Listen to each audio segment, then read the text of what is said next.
আচ্ছা, দলের সংকটের সময় এখন বলতে পারেন যে তৃণমূল হেরে গেল 14 বছরের একটা বেশ বড় সময়ের পর তৃণমূল হেরে গেল, কিন্তু এই সংকটের সময় আপনাকে যদি মমতা বন্দ্যোপাধ্যায় ডাকেন তাহলে কি আপনি যাবেন? আরে আমাকে কে ডাকবে আর কে ডাকবে না আমি আমি তো জানি না। আর আমি তো সংকটকালেই এসেছিলাম, আমি তো সুসময়ে আমার দ্বিতীয় ইনিংস খেলতে আসিনি।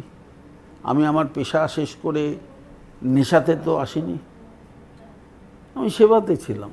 আমার তো পতাকা ধরে অর্থ উপার্জন দরকার ছিল না, আমি তো ভালোই চাকরি করতাম। কি এমন দরকার ছিল আমার করার? দরকারটা একটাই ছিল যে মমতাকে সাহায্য করাটা এবং মানুষের কাছে পৌঁছানো। আর দুঃখটা এই কারণে যে তখন আমার বাড়িতে আমার পরিচিত একটা লোক তর্কের খাতিরে ধরে নিলাম যে সে অভিযুক্ত হলো, সঙ্গে সঙ্গে আপনি অন্যেরা অভিযুক্ত করলো বলে আপনি আপনার পরিবারের সদস্য নয় বলে ঘোষণা করে দেবেন? কিসের অভিভাবক আপনি? অভিভাবক হতে গেলে তার যথেষ্ট সবার ঊর্ধ্বে উঠতে হয়।